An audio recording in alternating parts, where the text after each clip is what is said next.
Danganronpa has been a major part of my life for years. I've watched this fandom dissect every tiny detail of the series, every line, every death, every character, and so much more. However, there's one character who seems to have been overlooked, despite being so crucial to the lore: Koichi Kizakura.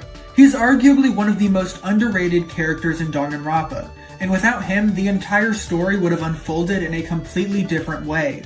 In this video, I'm going to dive into Koichi's history, exploring who he is and why he's so important to the bigger picture of the series. Not much is known about Koichi Kizakura's early life, except for the fact that he was close friends with the principal of Hope's Peak, Jin Kirigiri. He had known Jin since their school days, and he was very loyal to him. He respected him and always trusted his judgment. In high school, Koichi was a student at Hope's Peak Academy, where he was recognized as the ultimate talent scout. After graduating from Hope's Peak, Koichi went to work as one of the Academy's many talent scouts, tasked with finding high school students with remarkable abilities, students who are worthy of being admitted to the prestigious school. His job played a huge role in shaping the future of the Academy by helping identify the next generation of elites. In addition to his work as a talent scout, Koichi also served as the official homeroom teacher for Class 1B, which was currently the classroom of Class 77. However, due to his frequent drunkenness, Koichi was rarely in any condition to manage his class. As a result, the responsibility of overseeing Class 1B fell to the assistant homeroom teacher, Shiza Yukizome, who had to step in and handle the duties Koichi was supposed to take care of. Hope's Peak Academy had always been a very prestigious institution, reserved only for students with exceptional talents. However, around this time, the Academy decided to open its doors to the public, creating a reserve course department for students without any talents. These students who didn't get in through the traditional means were able to attend by paying a hefty fee. One such student was Hajime Hinata. Hajime struggled with feelings of inadequacy, and his resentment towards his own perceived failure grew as he continued to compare himself to his talented peers. He believed he wasn't good enough, and this feeling drove him to desire desperately to become a student in the main course.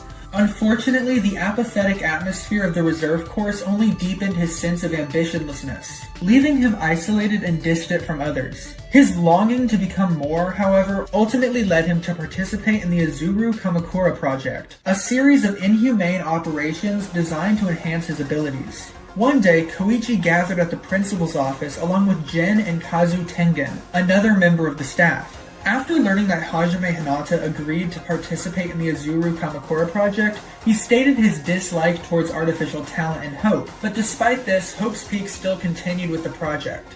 Upon agreeing to undergo the Kamakura project, Hajime's official records were altered, marking him as expelled from the academy. What followed was a series of horrific experiments, far beyond anything he could have anticipated. His memories were forcibly erased, and Hope's Peak Academy exploited his deep admiration for Hope and talent, using him as a test subject. All of his past memories, emotions, and thoughts were suppressed, allowing the Academy to manipulate his mind and personality. The experiments were designed to remove anything that might interfere with his transformation. Hajime's personal interests, hobbies, and any emotional ties to his past life were completely erased. His brain was directly altered, and as a result, he was transformed into a completely different person. His new identity was Izuru Kamakura, and he was the product of Hope's Peak's research into the enhancement of talent, a genius who surpassed all others in every way. Izuru was not just a student, he was a symbol of mankind's greatest potential. Izuru Kamakura was declared the ultimate hope, a title that signified his potential to embody the best of humanity. However, to protect their secret experiments and prevent the public from discovering the Academy's inhumane methods, Hope's Peak Academy went to great lengths to conceal Izuru's true origins. His transformation into Izuru Kamakura was kept a secret, with all of the evidence of his past life erased. He became the epitome of the Academy's ambitions, representing an idealized version of hope and talent. His existence was hidden from the world.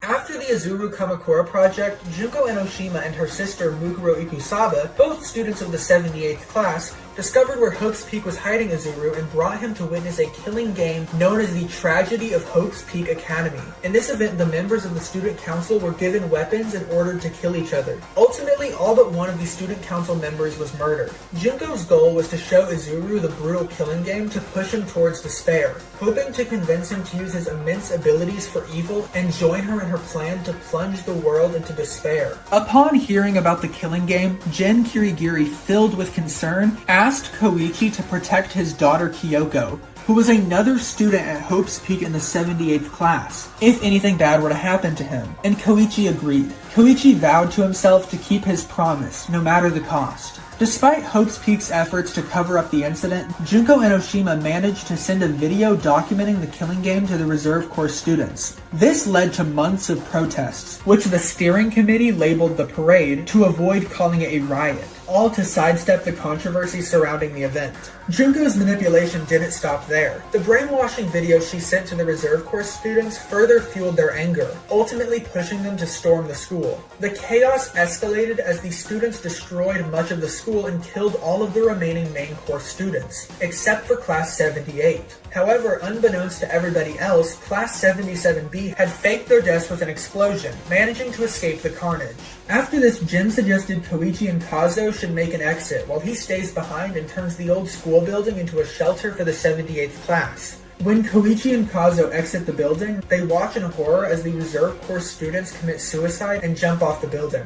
Junko and Mukuro, who now call themselves the Ultimate Despair, had convinced the Reserve Corps students to kill themselves after killing the main course students. After watching all of the Ultimate students die, the rest of the world began to fall into despair. Chaos and death became a part of daily life, and the original purpose of the protest was long lost in the growing anarchy. Before long, the catastrophic event known as the Tragedy, the biggest, most awful, most tragic event in human history, was set in motion. In response to the devastation, Jin Kirigiri ceased Hope's Peak Academy's operations as an educational institution and transformed it into a shelter for the 78th class. However, Junko Enoshima was one of these students, and she hijacked the plan from within the lockdown facility. After killing Headmaster Jin Kirigiri, she erased the memories of the surviving students, except for Mukuro Ikusawa. Junko set out to use the Ultimate students to extinguish the last remaining hope in the world, and she forced the surviving students to kill each other in a killing game that she called Killing School Life. During the Killing School Life, Koichi, alongside Kazo Tengen, began building the Future Foundation as a way to combat ultimate despair. He recruited several talented Hope's Peak alumni to work for the organization, with Koichi himself being put in charge of the 3rd Division. His responsibility as 3rd Division leader was to help scout and distribute personnel for Future Foundation.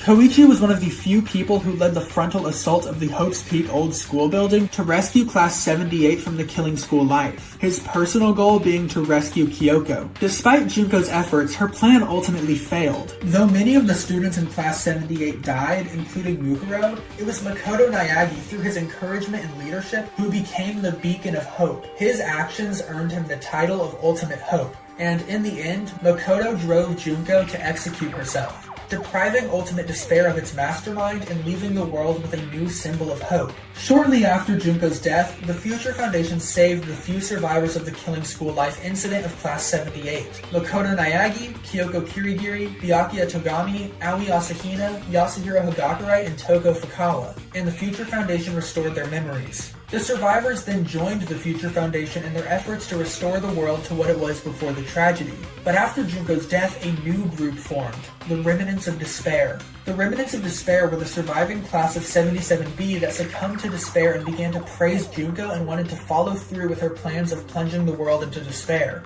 Makoto, now the branch head of the 14th Division in the Future Foundation, had hoped to reform the Remnants of Despair by using the Neo World program to replace the memories of their time at Hope's Peak Academy. By erasing the memories of their heinous deeds, he thought that the Remnants of Despair could return to their original selves. However, the higher-ups at the Future Foundation did not share Makoto's sentiments, wanting to immediately kill the Remnants at the first opportunity. At one point, they ordered Makoto to return the Remnants when they realized that they were in the 14th Division's custody. However, Makoto and the other sympathetic members of the Future Foundation were so eager that against their supporters' wishes, they brought the members of the Remnants of Despair into a program while it was still in its testing phase. This unfortunately proved to play directly into the Remnants' hands, or rather Izuru's. who sought to determine whether hope or despair was stronger. He had convinced the remnants of despair to give themselves up to the Future Foundation. Once they were in the Neo-World program, he infected the system with an AI resembling Junko, allowing her to run amok and cause catastrophic changes that led to the events of Danganronpa 2 Goodbye Despair. Another killing game, except it was among the class of 77B, aka the Remnants of Despair. In the final chapter of the second game, Makoto, Kyoko, and Byakuya had to enter the program themselves to save the remaining remnants by activating Forced Shutdown, which required at least 8 people to activate, a number that they were short of because there was only 5 survivors left. Despite AI Junko's efforts to stop them, the Forced Shutdown was successfully activated, erasing the viral AI and allowing the survivors to escape the program with their new memories at least partially intact. The program ended up being a partial success as the surviving remnants did turn to good and they stopped wanting to follow Junko. However, the rest of the former remnants of despair were still comatose due to dying in the simulation. The survivors decided to stay on the island with the program and wait for their friends to awaken while Makoto, Kyoko, and Byakuya returned to the Future Foundation. Makoto, Kyoko, and Byakuya might have saved the remnants and turned them to good, but they went against the orders of the Future Foundation. After Makoto returned to the Future Foundation, he was called into the boardroom with the other members. And this is where we get back to Koichi. He was present inside of the boardroom along with the other 10 Future Foundation Division's leaders to discuss Makoto Nayagi's fate and punishment for disobeying them, until everyone who gathered for Makoto's trial becomes trapped and thrusted into the final killing game by Monokuma, a robot built by Junko to do her bidding. Monokuma also hosted the other 2 killing games. In this new killing game, the rules are a little different. Everyone is fitted with a strange bracelet that releases a sleeping potion at a fixed time. While asleep, the traitor in their midst kills a Future Foundation member. To survive, they'll have to find the traitor and stop the killing. It turns out, however, that there is no traitor. What was really happening was that when everyone went to sleep, whoever fell asleep closest to one of the many monitors stationed around the Future Foundation's building got driven to kill themselves. But that is not the only way people can die in the final killing game. Written on each person's bracelet is an NG code, or a forbidden action. If a participant violates their forbidden action, the bracelet detects this and injects a lethal, fast-acting poison into the violator's bloodstream, indicated by a small electronic jingle. The poison rapidly spreads through the victim's body, turning the left side of their body dark purple. Their blood vessels become engorged, particularly in the left eye, which turns red and begins crying blood as a result of the increased pressure. The victim usually dies moments later. The forbidden actions become a main plot point in this killing game. For example, Koichi's forbidden action is that he cannot open his left hand. Among the members trapped in the final killing game is Kyoko Kirigiri, the girl that Koichi vowed to protect no matter what.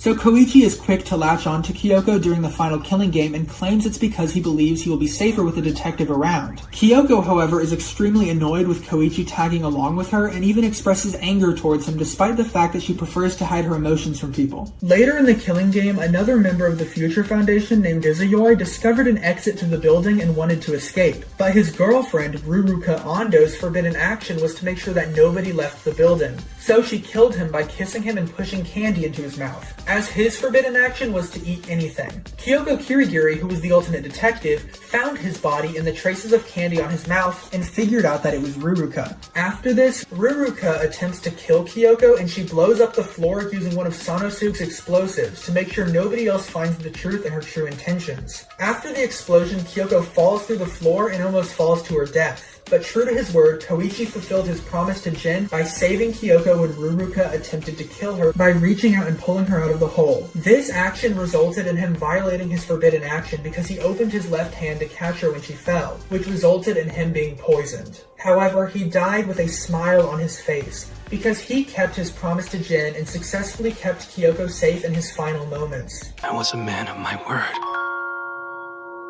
Jin.